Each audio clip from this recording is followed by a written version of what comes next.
Kauli za kushangaza kutoka kwa mjumbe maalum wa Marekani kwa Syria, ndugu Tommy Barak, zimeibua mjadala mkubwa kuhusu hali ya kisiasa ya Mashariki ya Kati.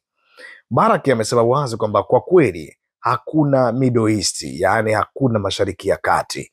Kwa maneno yake, nchi zinazojulikana leo katika eneo hilo ni mabunifu ya kigeni yalianzishwa na Uingereza na Ufaransa mnamo mwaka 1916 baada ya vita kuu vya kwanza vya dunia.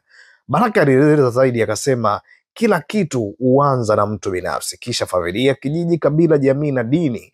Mwisho kabisa ndicho tunaita taifa. Kauli hii inachukua mtazamo wa kihistoria unaotaka kueleza kwamba mataifa ya kisiasa Mashariki ya Kati hayakuundwa kwa asili, bali yalitengenezwa na nguvu za kigeni kwa maslahi yao ya kisiasa na kiviwanda.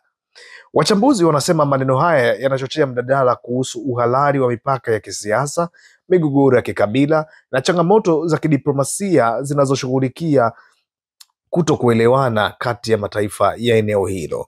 Kwa wengi, mtazamo wa Barak ni changamoto kwa dhana ya kitaifa la kisasa, ambapo viongozi wa kiasili na jamii zenye historia ndefu za kabila wanahisi kwamba mipaka iliyoundwa kwa nguvu za kigeni imepunguza ushawishi wao na kuleta migogoro isiyoisha.